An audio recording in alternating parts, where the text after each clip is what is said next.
Ciao a tutti e benvenuti alla seconda parte di questo speciale dedicato a The Penthouse. Siamo alla seconda parte della prima stagione, quindi ritorniamo a spron battuto nel nostro riassunto. Vi ricordo come sempre il consiglio che ho dato anche nella scorsa puntata: seguite il dramma per intero, perché ci sono veramente tante piccole cose che ovviamente in un riassunto vengono tagliate, ma sono interessantissime e veramente belle. È uno dei dramma più belli della storia, secondo me.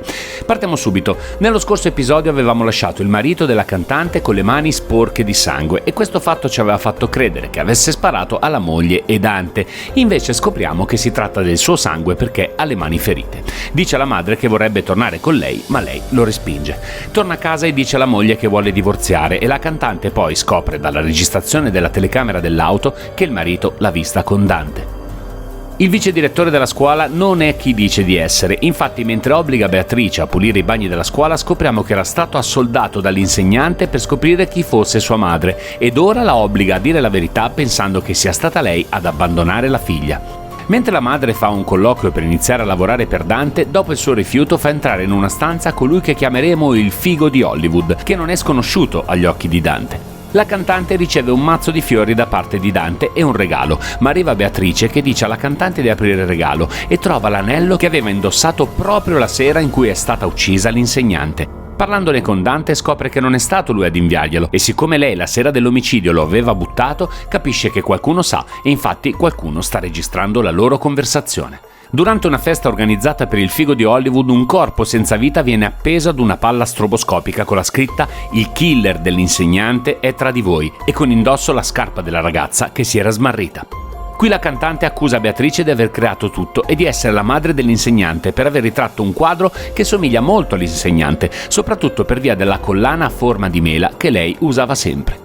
Lei conferma di aver fatto il quadro e di aver visto morire l'insegnante all'Era Palace e di non aver detto nulla perché è sicura che i colpevoli fossero Dante e la cantante, perché la ragazza era a conoscenza della loro relazione. Beatrice accusa il figo di Hollywood di aver usato sua figlia, in quanto fratellastro, per la vendita di midollo osseo, cosa che avveniva all'interno dell'asilo dove è cresciuta e motivo per cui il preside era stato arrestato. E lui le dice che è pentito e avrebbe voluto farsi perdonare, ma non ha avuto tempo perché la ragazza è stata uccisa. Ora tutti e due hanno il progetto di distruggere ed uccidere Dante e la cantante. Vediamo poi la cantante che viene insignita dal padre di un ruolo importantissimo all'interno della società di famiglia, ma il padre è molto chiaro, non ci dovranno mai essere voci negative su di lei.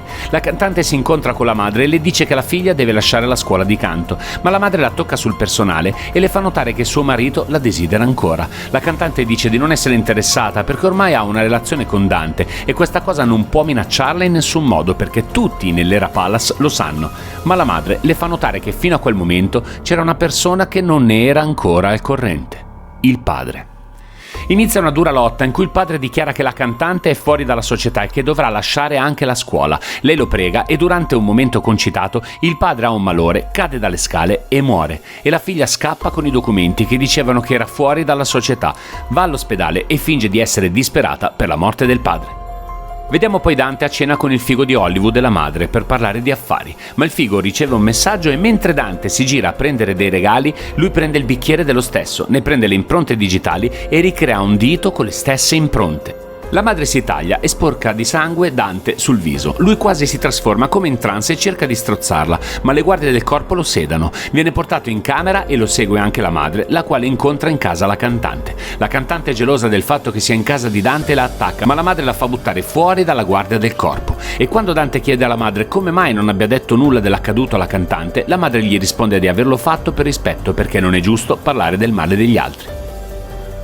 Il figo e Beatrice usano il dito finto per aprire la cassaforte di Dante e trovano documenti ed una foto con la madre dei due gemelli che ha un tatuaggio di una farfalla, ma Beatrice dice che la madre dei gemelli era morta dopo il parto.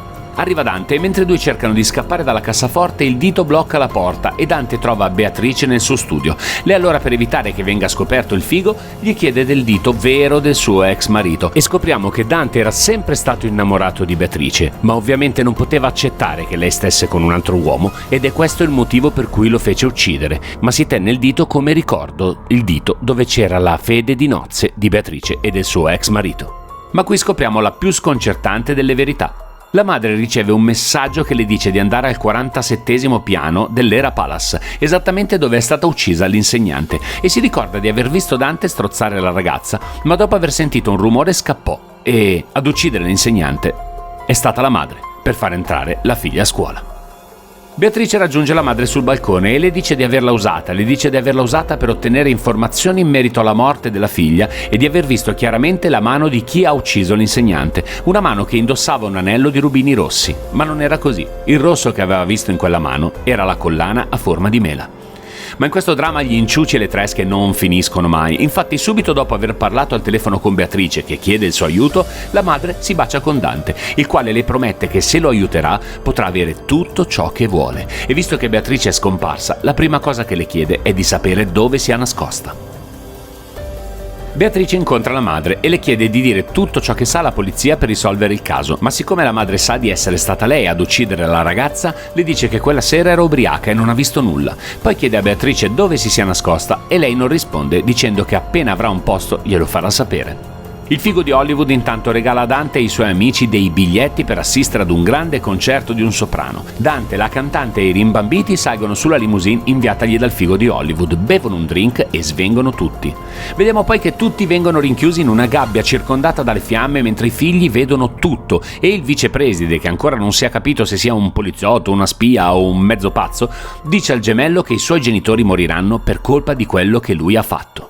Vediamo a questo punto che chi le ha fatte rinchiudere è Beatrice, che si è mascherata ed usa una voce contraffatta e dice che se si vorranno salvare e vorranno salvare i loro figli, dovranno dire la verità su quello che hanno fatto all'insegnante. Quando Beatrice parla di quello che è stato fatto all'insegnante, non parla solo della morte, perché prima di essere uccisa la povera ragazza è stata bullizzata sia dagli adulti che dai loro figli. E questo è il motivo per cui rinchiude i genitori all'interno di questa gabbia che ricorda tanto un pullman, perché lei, prima di essere uccisa, è stata chiusa dai ragazzi in un'auto che poi ha preso fuoco, ed è questo il motivo per le fiamme. Questa è una delle punizioni più forti che vuole dare Beatrice a tutto il gruppo, perché vuole far capire loro quello che hanno fatto vivere alla povera ragazza quando ancora era in vita. Hanno solo 5 minuti o esploderà una bomba e allora iniziano ad accusarsi l'uno con l'altro e a raccontare tutto l'accaduto. A questo punto Beatrice decide di fargli sapere tutto, le spiega perché li abbia messi in quella situazione e che lei era la madre dell'insegnante. Tra accuse di pazzia e scuse false passano i 5 minuti e si apre la porta. Il gruppo scappa, ma non sarà così facile andar via. Dovranno passare in un lago di letame e in mezzo a del filo spinato. Arrivano a casa e trovano i loro figli sani e salvi, ma arriva anche il vicepreside, che scopriamo essere il fratello dell'insegnante e che quindi da adesso chiameremo il fratello, e li avvisa che porterà le loro confessioni a chi di dovere. Ora tocca alla madre. Beatrice le dice di aver scoperto che è stata lei ad uccidere l'insegnante. Entrata in casa sua ha trovato la collanina a forma di mela, ma non sicura che fosse stata lei, l'aveva messa alla prova e dopo averla seguita aveva visto la madre cercare di bruciare i vestiti di quella sera e la collana. Nonostante queste prove, la madre cerca ancora di negare, ma Beatrice le fa vedere i risultati del DNA della pelle trovata sotto le unghie dell'insegnante dopo l'autopsia, ed è il suo. Ora i pezzi dell'Era Club iniziano a cadere. Prima un attacco mediatico contro la cantante, accusata da tutti i giornalisti di aver favorito la figlia ed aver preso tangenti per far entrare i figli dei suoi amici. Poi Dante, che viene arrestato per appropriazione indebita di fondi pubblici, e quando chiede alla polizia di chiamare subito il suo socio, il figo di Hollywood, lui arriva e gli dice di essere stato lui a fargli causa, perché ha usato il suo nome illegalmente e gli lancia una parrucca. E quindi capiamo che il figo di Hollywood e il fratello sono la stessa persona. Il figo di Hollywood dice a Beatrice di aver scoperto chi sia la madre dei gemelli e subito dopo vediamo la cantante che non accetta le accuse di corruzione perché i video che le mostrano non dimostra nulla e che anzi farà causa alla polizia. La madre torna a casa, ma invece della figlia trova Beatrice, la quale fa pensare alla madre che la figlia sia in pericolo, e questa, per cercare di placare la sua ira, ammette l'omicidio dell'insegnante e chiede il perdono di Beatrice, ma questa le dice che deve costituirsi. Vi starete chiedendo perché, ora che Beatrice ha scoperto chi ha ucciso sua figlia, non gliela faccia pagare come voleva farla pagare a tutti gli altri.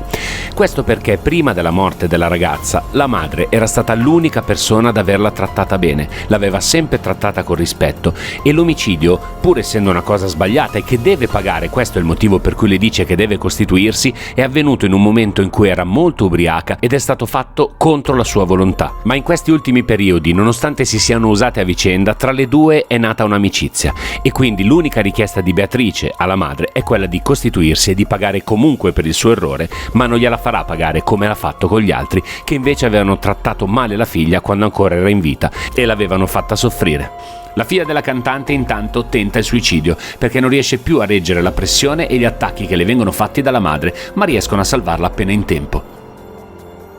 La madre chiede a Dante di uccidere Beatrice, lui si insospettisce e chiede come mai questa voglia di ucciderla e lei dice che è solo perché ha scoperto del loro rapporto intimo e lavorativo, ma in quel momento arriva anche la cantante che aggredisce la madre ma viene cacciata da Dante. Beatrice scrive alla madre e le dice che o si costituisce oggi o gliela farà pagare, e a pagare potrebbe essere proprio la figlia, esattamente come è successo all'insegnante. Beatrice riceve una telefonata dalla governante che le dice che i gemelli sono in pericolo, corre a casa di Dante e viene pugnalata. Subito dopo vediamo la madre che sfila il coltello dal suo corpo e piange mentre la vede morire. La governante arriva e vede tutto. Ora le prove sono tutte contro di lei, prima le parole della governante, poi alcuni filmati e le parole di Dante e alla fine lei conferma di averla uccisa perché la odiava. Ma ora è il momento di vedere cosa sia successo realmente. La madre aveva con sé il coltello che però aveva gettato perché non sarebbe riuscita ad uccidere Beatrice, perché nonostante l'omicidio fosse derivato solo ed esclusivamente da un attacco di ira messo insieme al troppo alcol, si era resa conto di aver sbagliato, anche alla luce del fatto che nonostante si fossero tra virgolette sfruttate a vicenda, lei per ottenere informazioni per vendere case a Dante e quindi arricchirsi e Beatrice per ottenere informazioni sulla figlia, lei e Beatrice erano diventate grandi amiche, quindi era veramente arrivato il momento di pagare per il suo errore. La guardia del corpo recuperò il coltello e lo diede a Dante, il quale uccise Beatrice, e poi la guardia disse alla madre di correre all'attico per farla trovare sulla scena del crimine. Il tutto è architettato alla perfezione e lei arriva al momento giusto per essere accusata e per scagionare Dante. Intanto Dante e la cantante festeggiano per la morte di Beatrice e l'arresto della madre. Il loro piano sembra essersi concluso alla perfezione. La figlia della cantante si riprende, ma svela alla madre di aver visto la lite con il nonno e che questo sia morto a causa sua. Ci sono altri due personaggi che sono veramente molto importanti all'interno di questo dramma, ma di cui non abbiamo trattato perché ci siamo dedicati prevalentemente alla storia principale, quindi a quella della morte dell'insegnante. Sono la figlia e il gemello. Tra i due nasce un'amicizia speciale, pur essendo molto diversi, arrivando da dei ceti sociali totalmente opposti, nasce una bella amicizia, che però ad un certo punto viene rovinata da quello che è il sospetto del gemello che la madre della figlia abbia ucciso sua mamma e quindi Beatrice. Perché ve lo anticipiamo? Perché nella seconda stagione, che vedrete nel prossimo episodio, saranno molto importanti. Molte parti della storia che vedremo nella seconda stagione gireranno intorno a loro, quindi ci sembrava giusto comunque parlarne. Ma tutta la loro relazione e tutto il loro rapporto verrà specificato meglio nel prossimo episodio. È il giorno del processo e la madre viene giudicata colpevole, ma alla fine dichiara di non essere stata lei ad uccidere Beatrice ed in mezzo alle urla strazianti chiede di riaprire il caso. Mentre stanno portando la madre in carcere, però, il figo di Hollywood trova un modo molto hollywoodiano, giustamente, per liberarla. La porta a casa sua e qui le dice che vuole ucciderla perché sa che ha ucciso sia la sorella che Beatrice. Lei conferma l'omicidio della sorella ma nega quello di Beatrice, si infila una statuetta del collo dicendo al figo di Hollywood che in questo modo chi ha ucciso Beatrice è ancora in vita e in libertà. Vediamo alla fine una cantante fiera del suo traguardo, è riuscita a diventare la donna più potente del palazzo e vive con Dante, si è liberata di tutti i suoi antagonisti ed ora potrà vivere tranquillamente la sua vita felice, ma non sa che il figo di Hollywood è a conoscenza della verità. Si chiude così la prima stagione di The Penthouse. Vi ricordiamo che tra qualche giorno uscirà la terza stagione, quindi ancora prima dell'uscita della terza stagione uscirà anche il nostro riassunto della seconda stagione completa. Veramente un dramma fantastico e che ancora per l'ennesima volta, e continuerò sempre a farlo, vi consiglio di vedere per intero perché è veramente fantastico. Grazie a tutti come sempre, ci sentiamo alla prossima puntata.